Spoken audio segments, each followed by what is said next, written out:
Saudações a todos de volta. Nessa nossa terceira conversa, nós vamos dar continuidade à análise sobre a política criminal de drogas e é agora que a gente vai focar especificamente nela.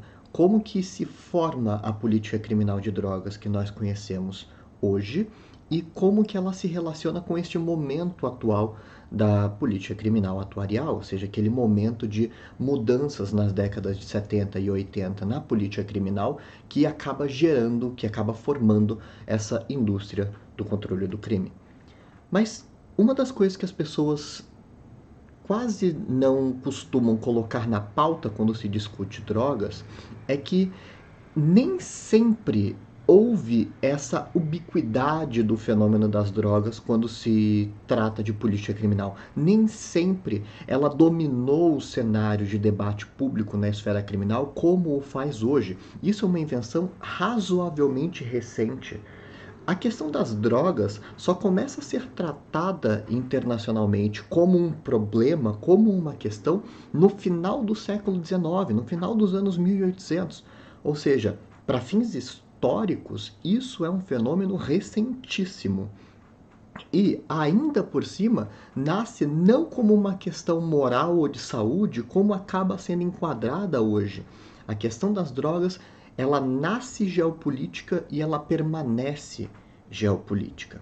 Então, vamos começar a desdobrar como é formada essa política criminal de drogas e o que acontece ao longo dos anos para chegarmos até onde nós estamos hoje.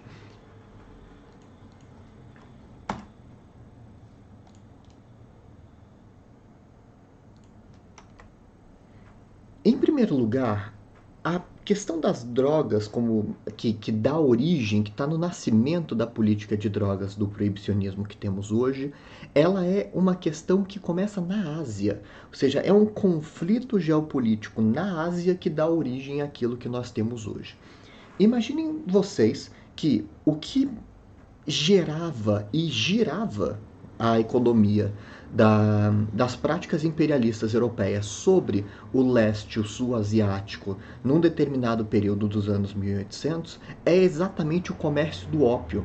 Ou seja, boa parte das companhias de comércio que tinham vinculadas a esses estados, especialmente Inglaterra, dependiam deste comércio do ópio na região, porque eles não tinham uma manufatura ou um determinado produto que essas regiões consumiam. Então eles precisavam produzir o ópio normalmente na Índia, Paquistão e região, e depois despejar isso na China.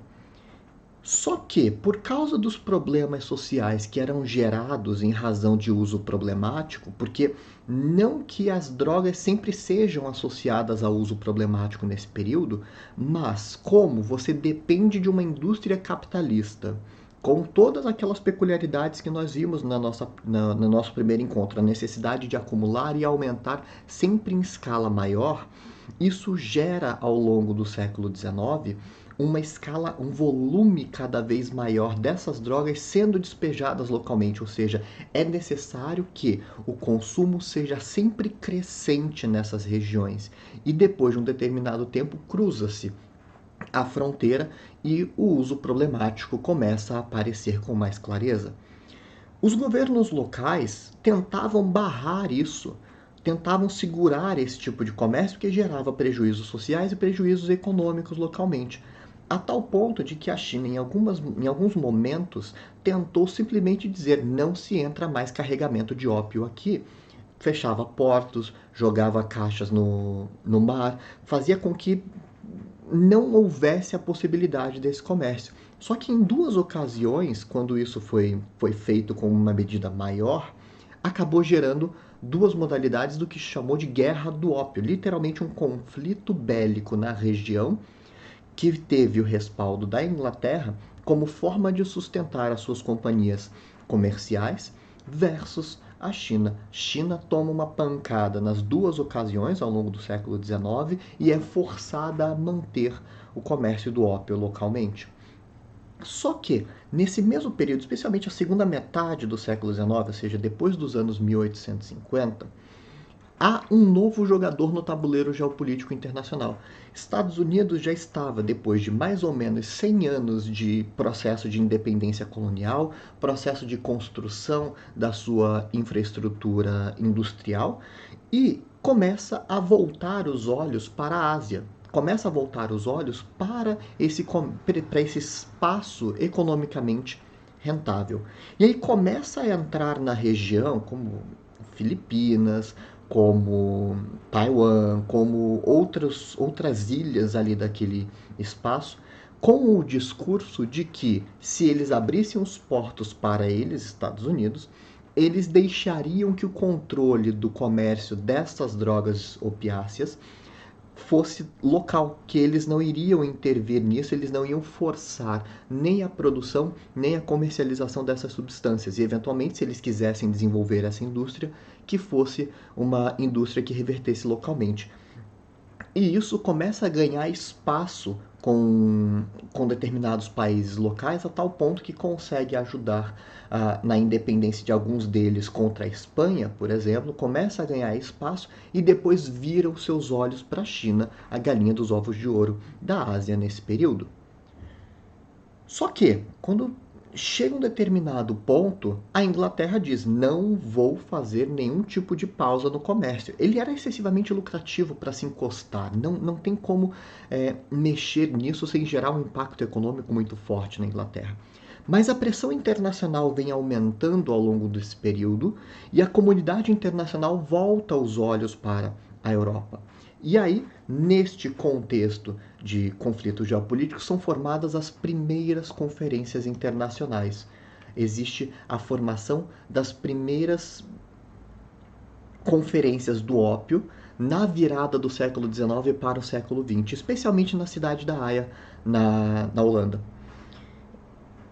Só que a Inglaterra, depois da pressão internacional, começa a ceder, começa a ver que vai ter muito problema para segurar o conflito diplomático que estava se formando. Vejam que, apesar do conflito geopolítico se dar na Ásia, as conferências internacionais estão acontecendo no coração da Europa, porque no final das contas, o que está em jogo é a discussão sobre intervenção de poder geopolítico na Ásia.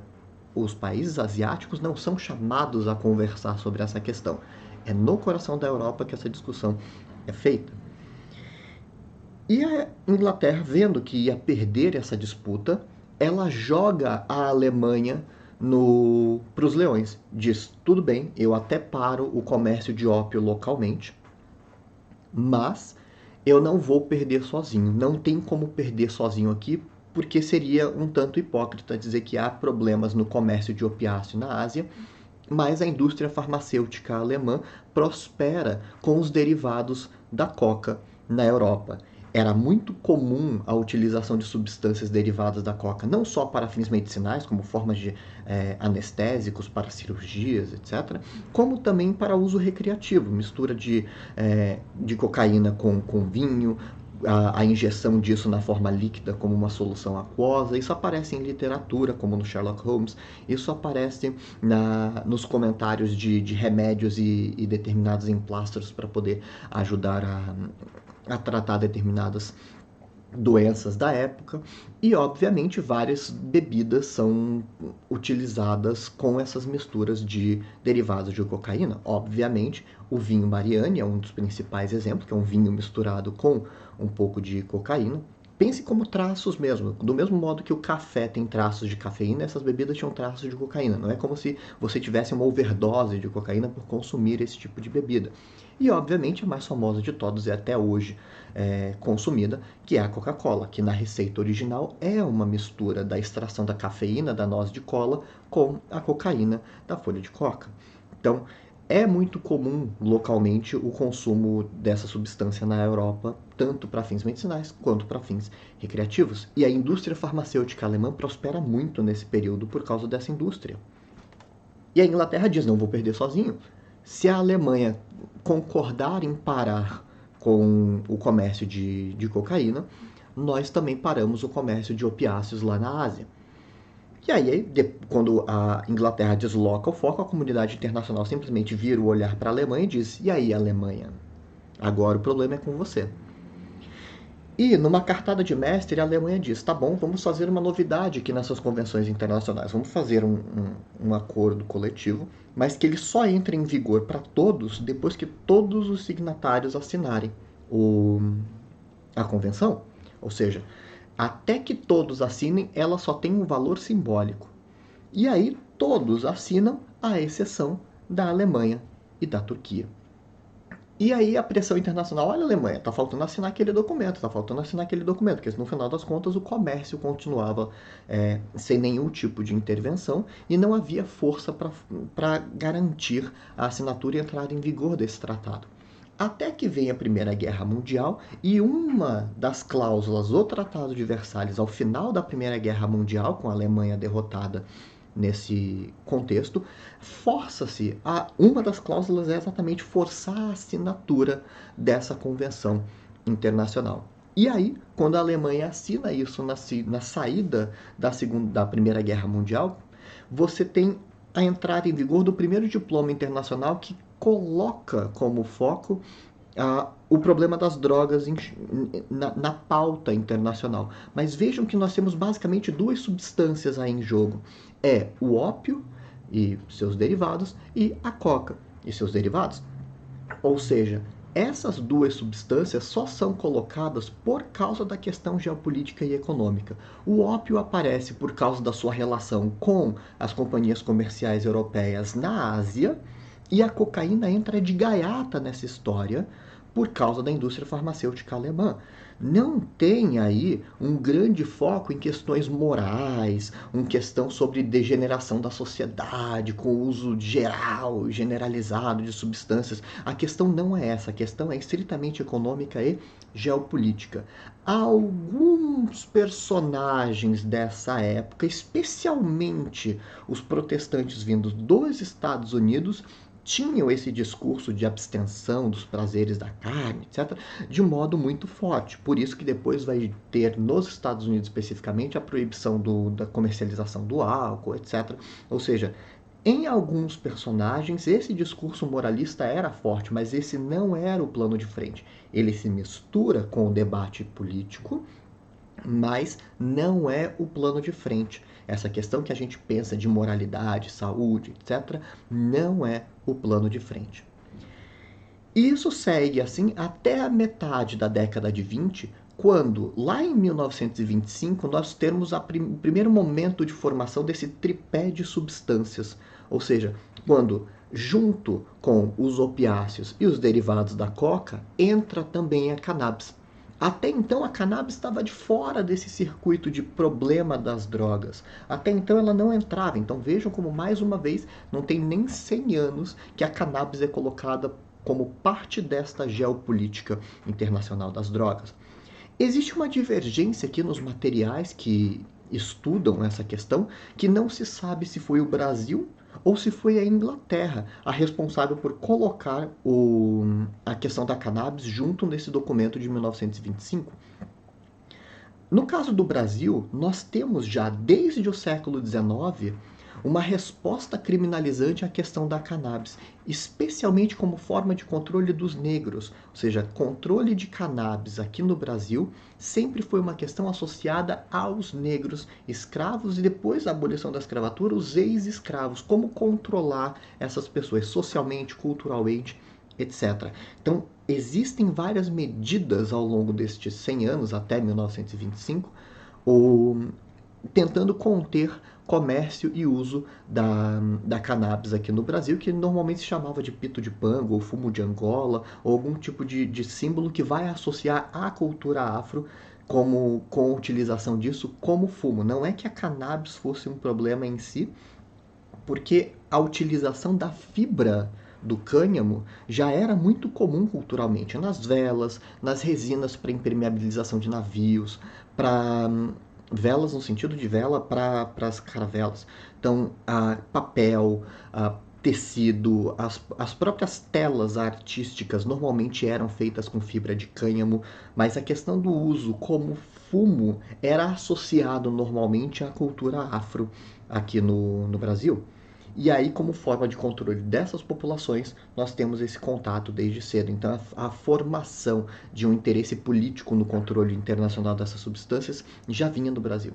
Porém, no mesmo período dos anos 20, a Inglaterra estava com um conflito local no Egito, que era uma de suas colônias, eles tinham intervenção colonial imperialista ali, e os movimentos de resistência, os movimentos de independência contra a Inglaterra, utilizavam na produção e comercialização da maconha uma forma de sustentar esses movimentos. E a Inglaterra, com o objetivo de tentar conter, tentar criminalizar, ter uma desculpa para segurar esses movimentos, tenta inserir a proibição da maconha também nesse contexto internacional, para ter uma espécie de respaldo internacional num tipo de controle local desses movimentos do Egito. É claro que a questão do Brasil e a questão da Inglaterra não são mutuamente excludentes. É possível que os dois países tenham sido responsáveis pela pressão internacional e que se coloca. Mas o que importa é apenas em 1925 que este tripé que nós conhecemos dos opiáceos, da cocaína e da cannabis aparece como o problema das drogas mais ou menos consolidado. Mas ainda não temos uma resposta específica. Mesmo nas convenções deste período, não era obrigatório que as pessoas utilizassem, os países utilizassem como resposta obrigatória a criminalização. Basicamente, você tinha a política internacional dizendo que essas substâncias deveriam ser contidas, combatidas, não comercializadas, etc. Mas era muito mais uma indicação e com uma margem de abertura para que cada estado fizesse a sua modalidade de política pública. Ou seja, se vai ser criminalização, se vai ser tratamento, se vai ser medidas administrativas como multa, regulamentação, isso ficava a cargo de cada país. Não tinha uma resposta específica a nada, era só o anúncio de que se tratava de um problema internacional e que merecia a atenção dos países signatários. Mas em 1936, então visualizem, na beira, na entrada da Segunda Guerra Mundial, quase começando, você tem o primeiro diploma internacional, que já vem com todas essas três substâncias, opiáceos, cocaína e cannabis, e dá como obrigatoriedade aos países signatários que eles façam a persecução por meio do sistema penal, ou seja, coloca o sistema penal como a ferramenta de resposta para as questões das drogas. Ou seja, é apenas em 1936 que a obrigatoriedade da resposta penal aparece no cenário internacional. Ou seja, a política criminal de drogas está se formando aí. Ela tem esse nascimento anterior, nos últimos 50 anos antes de 36, mas vai se desenvolvendo com uma resposta criminalizante somente aí neste período. E isso vai sendo utilizado dos anos 30 até mais ou menos os anos 60 como um instrumento de controle das populações locais. Ainda que tenha uma questão geopolítica, a questão das drogas é utilizada localmente para controle de populações específicas. Estados Unidos é paradigma nisso, porque não se consegue entender a política criminal de drogas sem entender o papel disso na questão dos Estados Unidos, porque eles conseguem fazer a associação de determinadas substâncias a determinados grupos, normalmente associados à imigração. Pegue os negros e os italianos associados à cocaína e seu comércio, você pega os chineses com os comércios e produção de ópio e os latinos com a questão da cannabis. Então, ao associar os imigrantes italianos e os descendentes de escravos à cocaína, ao associar os chineses ao ópio e ao associar os latinos à maconha, era possível controlar estes grupos sem racializar o discurso, sem deixar como se fosse um discurso de caráter racial ou étnico. Ou seja, a questão não é estamos combatendo ou controlando negros de forma assimétrica, nós estamos controlando ou combatendo a cocaína. Não estamos controlando os chineses, estamos controlando o ópio. Então era possível colocar um discurso abstrato de saúde, de moralidade e controlar grupos específicos normalmente relacionados aos não brancos na comunidade estadunidense. E isso vai criando uma espécie de semente que vai depois explodir internacionalmente nos anos 60. Os anos 60 são marcados pela formação de diversos grupos contraculturais, luta pelos direitos civis dos negros nos Estados Unidos, lutas pacifistas, hippies, movimento estudantil. Pensem no maio de 68. Você tem movimentos de trabalhadores, sindicalismo também num momento de primavera. Então esses movimentos sociais, movimentos e lutas por direitos estão muito fortes, tanto nos Estados Unidos quanto na Europa, e um jeito de conseguir controlar esses movimentos com demandas absolutamente legítimas é associá-los à questão das drogas. Então, vamos dizer, Woodstock, os festivais musicais, é só um uso desenfreado de substâncias. Os Panteras Negras são apenas grupos sustentados pela produção de cocaína.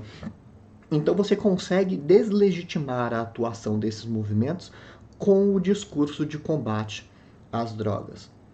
Lembrem-se também que exatamente neste período dos anos 60, você começa a ter uma novidade discursiva também no sistema penal, ou seja, aquele modelo de Estado social começa a perder força, especialmente na entrada dos anos 70, e o sistema penal, a função acessória do Estado na economia, precisa ser reinventada, precisa ser repensada.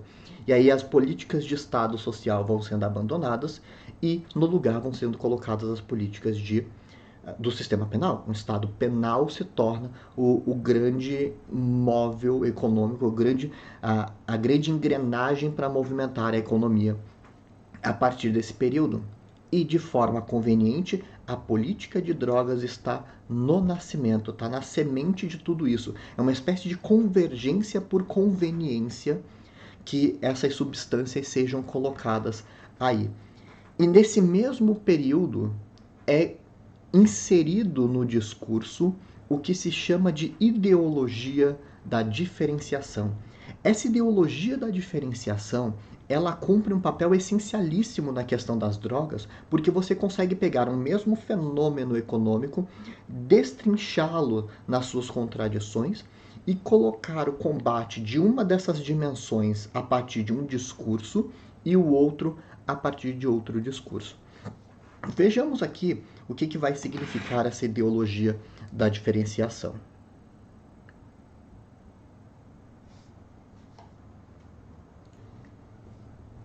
Essa ideologia da diferenciação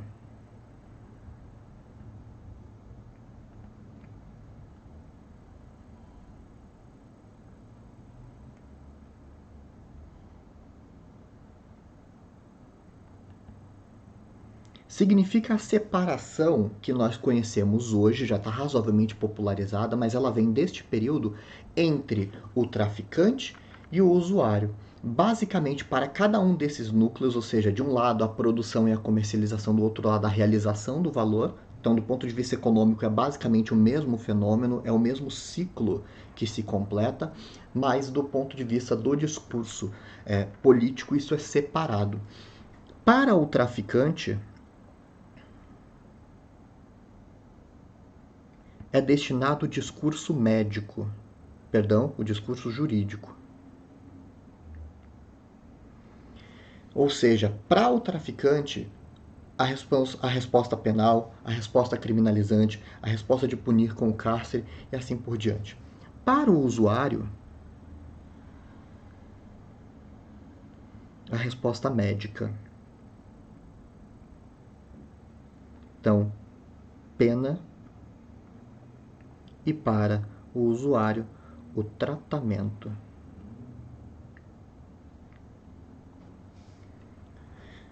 Com isso, é possível fazer a imunização dos grupos, especialmente brancos, as famílias de classe média branca nos Estados Unidos, e imunizá-los do discurso criminalizante. Porque conforme esses movimentos contraculturais, especialmente vão entrando nos movimentos estudantis, nos espaços universitários, é cada vez mais associado para esses movimentos contraculturais, movimentos estudantis, o uso de substâncias entorpecentes. Mas não seria possível naquele período criminalizar brancos. É necessário fazer a destinação cirúrgica deste movimento e, com esta destinação cirúrgica do movimento de controle, você imuniza os brancos e criminaliza aqueles grupos sociais conforme eram feitos antes desse período. Ou seja, continua sendo associado o problema de criminalidade a grupos específicos. E essa ideologia da diferenciação ela é essencial para entender o fenômeno das drogas. Isso é incorporado de forma bastante geral no discurso da época e mais. Neste período, conforme vai ganhando força esta divisão, é declarada a guerra às drogas. Ou seja, é nesse período que há a declaração de guerra às drogas. Num famoso discurso do Richard Nixon, ele faz essa declaração, ele coloca isso como pauta pública, mas isso vai ser radicalizado somente em meados dos anos 70 com o Ronald Reagan. Esse discurso do início dos anos 70, salvo o melhor juízo de 1971, fica famoso porque é colocado o discurso como aquilo que conhecemos. Vai dizer o Nixon: gostaria de sumariar para vocês a reunião que acabei de ter com os líderes bipartidários. Comecei a reunião fazendo esta afirmação, a qual penso precisa ser feita à nação. O inimigo público número 1 da América é o abuso de drogas. Com o objetivo de combatê-lo e derrotá-lo, é necessário empreender uma nova e completa ofensiva. Pedi ao Congresso para proporcionar à autoridade legislativa e aos fundos para alimentar esse tipo de ofensiva. Esta será uma ofensiva global, lidando com os problemas das fontes da oferta, assim como americanos que possam estar lotados fora do país, onde quer que estejam no mundo. Se vamos ter uma ofensiva bem-sucedida, precisamos de mais dinheiro. Consequentemente, solicitei ao Congresso 155 milhões de dólares em novos fundos, os quais levarão o montante total do orçamento deste ano para o abuso de drogas, tanto em coerção como em tratamento, para mais de 350 milhões. E vejam que aqui nós estamos com, em primeiro lugar, a formação de um discurso bélico. Ou seja, a questão é uma estética de guerra, é uma ofensiva, é a guerra, é o inimigo que deve ser combatido. Ou seja, a questão é combater e derrotar. Ou seja, o discurso é estritamente bélico. Além disso, do mesmo modo que a questão das drogas nasce no final do século XIX como uma questão geopolítica, esta guerra às drogas não é apenas uma guerra interna, ela é também geopolítica. Ela é uma ofensiva, ela é uma guerra de proporções globais. Não adianta nada pensar apenas localmente. A economia da droga é uma economia essencialmente não presa às barreiras do Estado. Ela flui mundialmente. E, como tal, entrando aqui naquele modelo de sistema penal que nós vimos na última conversa, dinheiro, dinheiro e mais dinheiro. A indústria para combater a droga, ou seja, a forma de incorporar no orçamento, não mais de guerra, pense em Vietnã, etc., mas como uma política criminal com proporções internacionais, dinheiro e mais dinheiro, uma indústria da segurança que vai ficar muito forte nesse período. E o discurso já está bem delimitado aqui como diferenciação, coerção e tratamento, como duas coisas diferentes na questão relacionada às drogas. Essa separação e esse discurso bélico, ele vai sendo incorporado em vários outros países signatários dos tratados internacionais que vão lidar com essas questões ao longo dos anos 60 e dos anos 70. Aquele discurso, aquele modelo que vai sendo formado nos anos 30, ele é consolidado posteriormente no modelo da ONU pós-Segunda Guerra Mundial, com essa lógica cada vez mais bélica. A mundialização da questão já é, desde sua origem, central, e aqui nós temos a separação acontecendo. No Brasil, nós incorporamos isso também. A gente tem no Brasil uma lei de drogas que é feita em 1976, lei especial, porque esta criminalização, com esse modelo de criminalização de drogas, lembrem-se lá da década de 30, já é a resposta criminalizante. E isso já veio incorporado no nosso Código Penal de 1940. Só que em 1976, quando vem a nossa legislação especial, nós criamos uma lei específica para a questão das drogas. Só que nessa legislação especial de 76, nós não tínhamos ainda a ideologia da diferenciação incorporada. Vejam que no artigo 1º desta lei, a Lei 6368 de 76, que já está revogada, você tem o discurso sobre prevenção e repressão destinados tanto para o tráfico quanto para o uso. Ou seja, tráfico e uso vêm como um discurso colado e aos dois é feita tanto a prevenção quanto a repressão. Ou seja, as duas principais funções declaradas do sistema penal são destinadas para os dois. Ou seja, tanto criminalização do usuário quanto criminalização do traficante. Mas, em 2006, 30 anos depois dessa legislação, vem a nossa atual lei em vigor sobre a questão das drogas e ela já é simbólica para duas coisas que nós estamos falando nas nossas conversas. Ela aparece com muita clareza a ideologia da diferenciação na questão das drogas, ou seja, já é incorporada profundamente essa ideologia da diferenciação e, lembrando da nossa conversa anterior, já é separado também o abandono da função de prevenção especial positiva.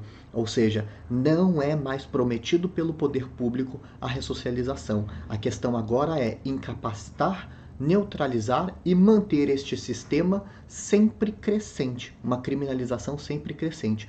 Vejam o mesmo artigo 1º, só que agora da Lei 11.343, como isso já vem separado. De um lado, ele vai dizer: esta lei, a Lei de Drogas, a Lei 11.343, institui o Sistema Nacional de Política de Drogas, prescreve medidas para prevenção do uso indevido, atenção e reinserção social de usuários e dependentes de drogas. Então vejam aqui o primeiro lado da ideologia da diferenciação. Para o uso, prevenção, atenção e reinserção. Ou seja, para eles o discurso médico, para eles o discurso do tratamento, para eles o discurso educativo. Por outro lado, no caso do tráfico, a repressão. E vejam que, no caso do tráfico, a repressão à produção não autorizada e tráfico ilícito de drogas, não tem aqui, para este lado, veja que é separado por um ponto e vírgula, esta prevenção, atenção e reinserção não é colocada para a questão do tráfico. O tráfico recebe simbolicamente apenas a repressão, ou seja, completo abandono da prevenção especial positiva. O negócio aqui é incapacitar, sistema com inputs sem outputs, apenas entrada, apenas chegando gente nova e aqueles que estão lá dentro que permaneçam neste ciclo. Então, ideologia da diferenciação muito bem delimitada aqui entre os dois, assim como nós temos a formação da política criminal atuarial já bem incorporada na questão das drogas. Então esses dois momentos eles vêm casados. A guerra às drogas e a política criminal atuarial são simplesmente faces diferentes de um mesmo fenômeno, capítulo diferente de uma mesma temporada da série do sistema de justiça criminal. Elas fazem parte de um mesmo conjunto. E vamos entender, em cima disso, como funciona a economia das drogas, agora dialogando com a nossa primeira conversa, com o nosso primeiro vídeo. A indústria da droga, do ponto de vista de produção e realização, deve ser entendida como uma indústria capitalista. E quando a gente diz ser entendido como uma indústria capitalista, não é indústria capitalista, mas, não esperem o mas, é uma indústria capitalista pura, no sentido de investimento, capital constante, capital variável, produção de mais-valia, crescimento, lei geral da acumulação, taxa de lucro tendente a diminuir, eventual espaço concorrencial faz com que gere-se a mais-valia extraordinária. Todos aqueles elementos da primeira conversa se aplicam de forma praticamente pura a essa indústria da droga. Então ela precisa ser entendida como indústria capitalista. Ou seja, você produz, você realiza valor e você funciona do mesmo modo que a produção capitalista. A indústria da droga é uma indústria capitalista. A ilegalidade, ou seja, o fato de ser jogado para uma indústria criminalizada, não tira a natureza capitalista dessa indústria e mais, aprofunda algumas questões relacionadas a essa indústria.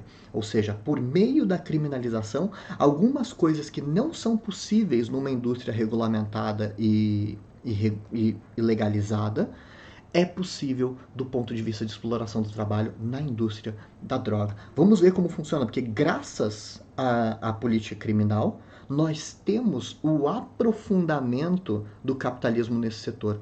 Ou seja, ele não deixa de ser capitalista, ele fica mais capitalista ainda. É o sonho do capitalista a questão das drogas.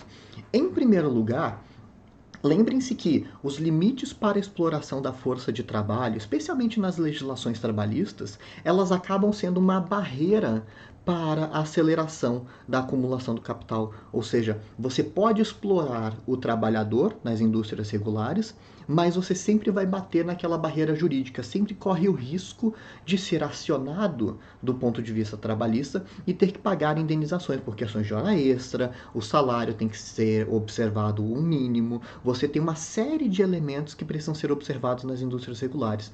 Na indústria da droga, isso não precisa. Na indústria da droga, você pode explorar o trabalhador sem qualquer limite jurídico. Porque, como é criminalizado, já parte da ilegalidade. Nenhum trabalhador da indústria da droga poderia processar o seu ex-empregador dizendo: ele não me pagava hora extra, ele não me pagava férias, ele não me pagava 13º. Porque automaticamente já é ilegal o objeto dessa produção, então isso está fora da legislação trabalhista. Então, e exatamente por causa dessa ilegalidade, o discurso também se torna mais violento. Você manda a pessoa embora e se a pessoa reclamar ou se tornar uma ameaça, você mata mesmo. Ou seja, a lógica da violência do sistema penal entra também na lógica de controle do conflito de classes neste setor industrial. Ou seja, a violência é exacerbada, não controlada por causa da política criminal. Não para por aí. Além disso, por causa da ideologia da diferenciação, você faz um controle focado na produção e mitiga o controle da realização.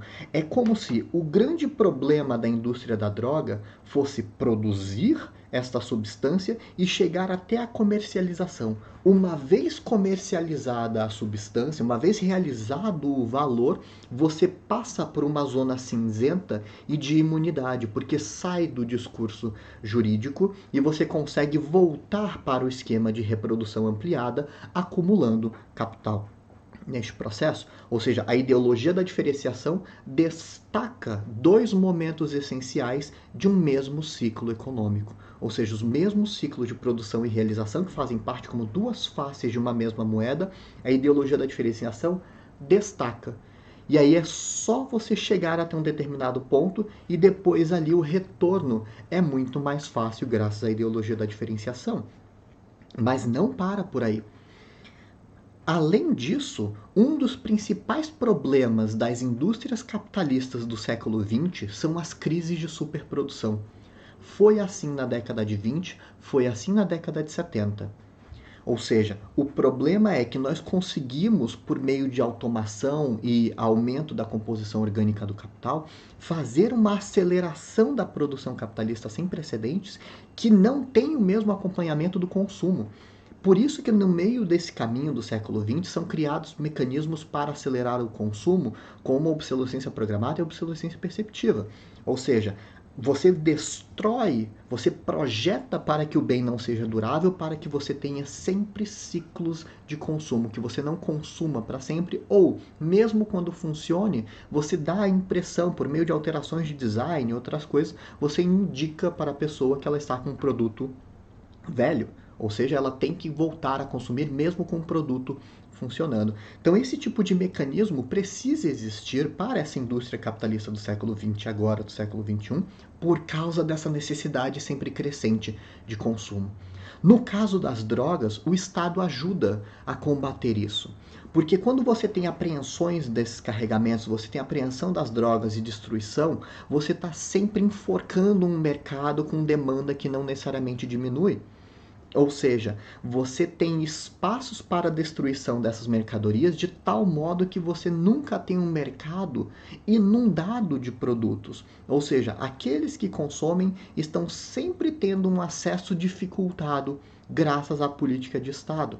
E por causa disso, este problema de destruição de carregamento é incorporado no ciclo posterior na forma de risco.